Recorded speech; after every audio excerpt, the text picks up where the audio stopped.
Selam ortaklarım, ne haber, nasılsınız, iyisinizdir umarım. Beni soracak olursanız iyi gibiyim. Bu arada tekrardan hoş geldiniz. Sakin ol lan. Bir dakika, elim boş mu geldin? Defol git olur mu? Neyse, çekilişin kazananı açıklayalım. Kazanan Talha Çengel. Tebrikler. Topluluğa atmış olduğum katıl butonu için gizli gönderiye mailini yaz. Varsa da zaten ben sana Steam kodunu yollarım. Gelecek videoda da Steam kodu çekilişi var. Katılmak isteyenler katıl butonuna herhangi bir seviyeden üye olabilir. Zaten üye sayısı az olduğundan katılan birine çıkma olasılığı yüksek. Yani katılman güzel olur.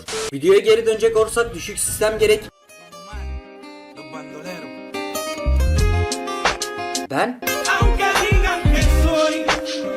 Bu arada ufak bir mola, söylemem gereken bir şey var. Yorumlardan montajlarımı nasıl yaptığımı sorduğunuzdan ve katıl butonuna bir şeyler üretmek istediğimden YouTube'da eğlenceli sayılacak ve edit yapma mantığını kavrayacak düzeyde elimden geldiğince ve dilim döndüğünce ortaklarıma güzel bir eğitim seti hazırladım. Sadece bir program değil, thumbnail yapmayı da öğretmek için CS6'yı kısaca öğrettim. Eğer böyle şeylere hevesiniz varsa ve benim yaptığım videolar hoşuna gidiyorsa birinci seviye üyelikten katılabilirsin. Hem çekilişlere de katılmış olursun hem de destek olmuş olursun. Bir de videoda kullanmak için mizah videoları ya da Photoshop için pek arıyorsanız onları da 3. seviye üyelikten indirebilmeniz için güvenli linkler ayarladım. Peki neden 2. seviye üyelikte bir şey yok derseniz, oraya da üst düzey böyle profesyonel edit programlarının eğitim videosunu atacağım. Yani şimdi olmasa da ilerleyen zamanlarda yükleyeceğim. Aslında yüklemeyi düşünüyorum fakat yine de şimdi çok büyük konuşmamak lazım. Düşük sistemli bilgisayar oyunları. Hadi videoya başlayalım.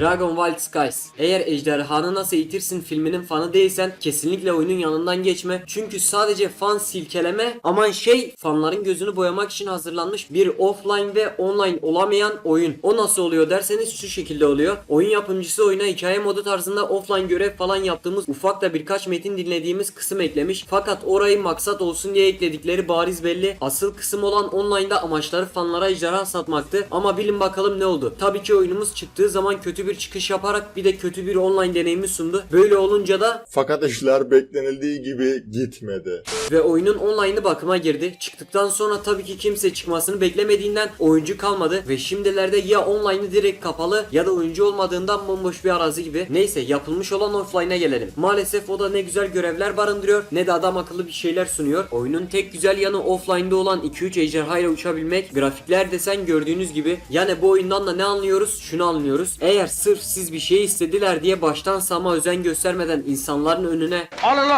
dercesini atarsanız daha önce yapanlar gibi tarihin tozlu sayfalarına hiç olmamış gibi karışırsınız. Bunu sadece oyun içi düşünmeyin, her şeyde böyledir. Bana kalırsa oyun yapımcılarının uğradığı sonucu sonuna kadar hak ettiler. Olan filmin adı ne oldu?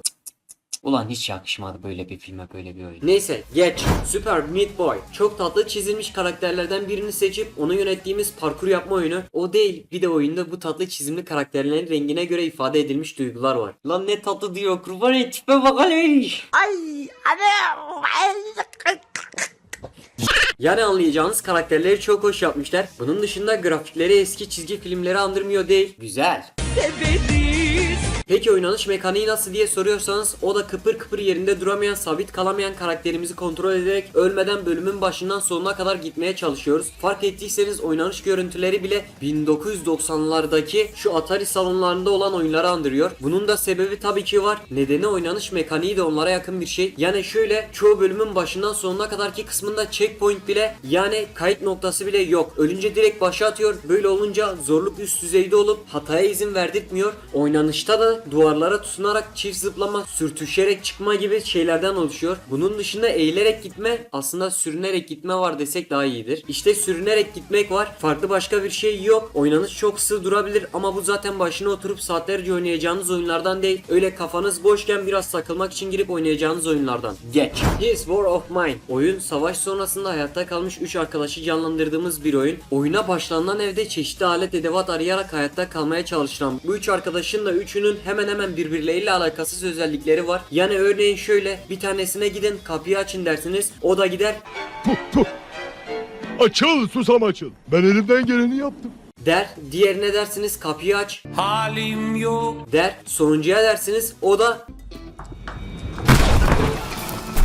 O da böyle yapar. Yani üçü de hemen hemen birbiriyle alakasız. Bu da aslında seçmiş olduğunuz karaktere yaptıracağınız seçimlerle oyuna çok büyük çeşitlilik katıyor. Yani bu tarz eşya falan toplayıp survival gibi hayatta kalmaya çalışıp birinin sizi bulmayı beklediğiniz ya da sizin çıkıp birini aramaya çalıştığınız kurtarıcı bulma oyunlarını seviyorsanız bakabilirsiniz. Geç. Budur. Aslında daha çok PlayStation'larda öne çıkan bir yarış oyunu olan fakat bilgisayara çıkmasıyla da PlayStation'dan geri kalmayan, normal yarışlardan bıkmış, modifiye falan değil de hem yarışıp hem de savaş isteyen varsa hoşuna gidebilecek bir oyun. Oyunda maplerin içine bırakılmış özel yetenekleri topladıkça kullanabiliyoruz. Eğer sıkılırsanız istediğiniz zaman bu özelliği kapatma şansınız da var. Bunun dışında arabaların cam barları, daha doğrusu dayanıklılık barları var. Bu da araba patlamadan önce tamir falan almak için uyarı niteliğinde konulmuş bir şey. Patlarsa ne olur diye düşünüyorsanız çok bir şey olmuyor. Sadece 10-15 saniye yeniden doğma süresiyle zaman kaybediyorsunuz. Yani yarıştan geri kalıyorsunuz. Bu kadar. Geç.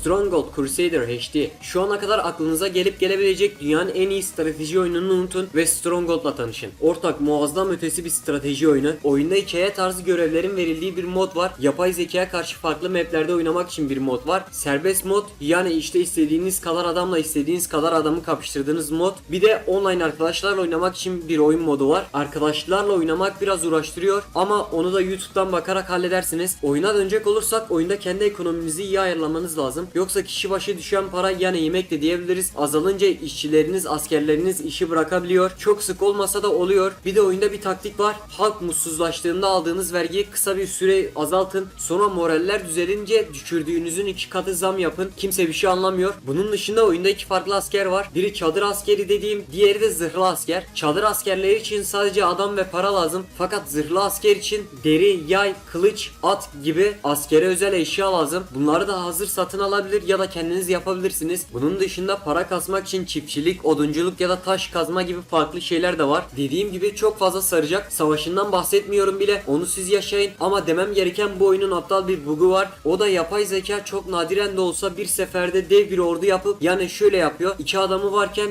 1000 adamı oluyor ve hani oradan adam yağıyor. Bu bug'u kaldırmışlardı diye düşünüyorum. Fakat siz yine de eski sürümlerini yüklersiniz falan diye bilin istedim. Ona göre en güncelini yüklemeye çalışın. Bunun dışında daha diyecek çok şey var ama oynayarak görün istiyorum. Bu yüzden geç. Torchlight 2. Diablo tarzı yıkım üzerine kurulu bir şey mi arıyorsun ortak? Tam olarak yerine gelemez, onun yerini alamaz ama en azından seni oyalar, eğlendirir. Oyunun açıkçası renk paleti bana biraz sebepsizce Witcher'ı anımsattı. Neden bilmiyorum ama öyle geldi. Bunun dışında offline RPG, 4 seçilebilen karakterle başlayan, birini seçtikten sonra oynayabildiğimiz bu oyun yaptığınız seçimlerle pek öne çıkmasa da item konusunda çeşitliliği bayağı yükseltmiş. Kuş bakışı kamera açısından oynadığımız bu oyunda bu şekildeydi. Hoşuna gittiyse bakabilirsin. Geç. Return of the Obra Dinn. Yıllar önce mürettebatıyla birlikte durduk yere ortadan kaybolan gemi yıllar sonra durduk yere ortaya çıkıyor. Fakat kaybolan mürettebat yok. Ne olmuş bilinmiyor. Ve biz de oyundaki tabii ki korkusuz araştırmacı, bir o kadar da şaşkın, ne yaptığını bilmeyen karakteri canlandırdığımız için işte sebepsizce bu durmak burnumuzu sokup başımızı belaya bulaştırmak istiyoruz. Devamını siz oynadıkça görün. Zaten birinci şahıs kamera açısından oynayacağınız oyunumuz grafikleri sayesinde sizi kör edecek. O bu değil de harbiden bu nasıl bir grafik seçimi? Neyse geç.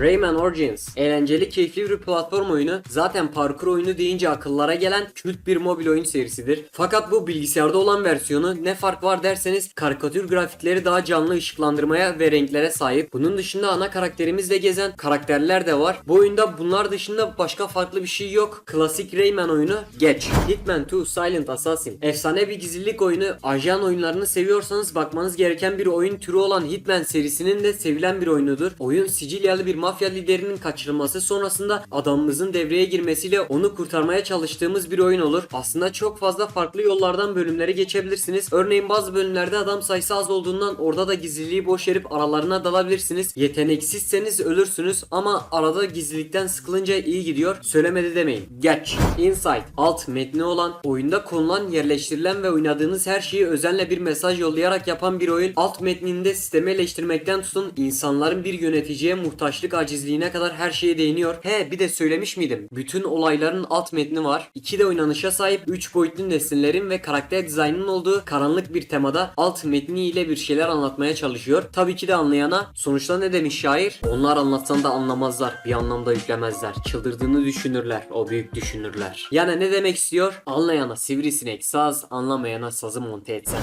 az.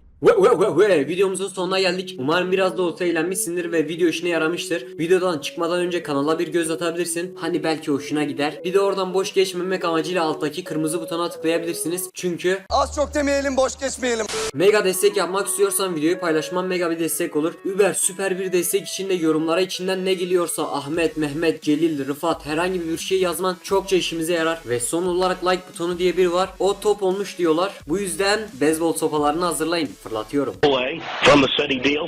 Üf, nereye gitti la öyle o?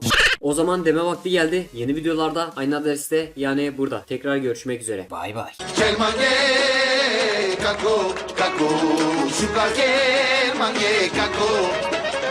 Yandan gel mange kako kako yandan gel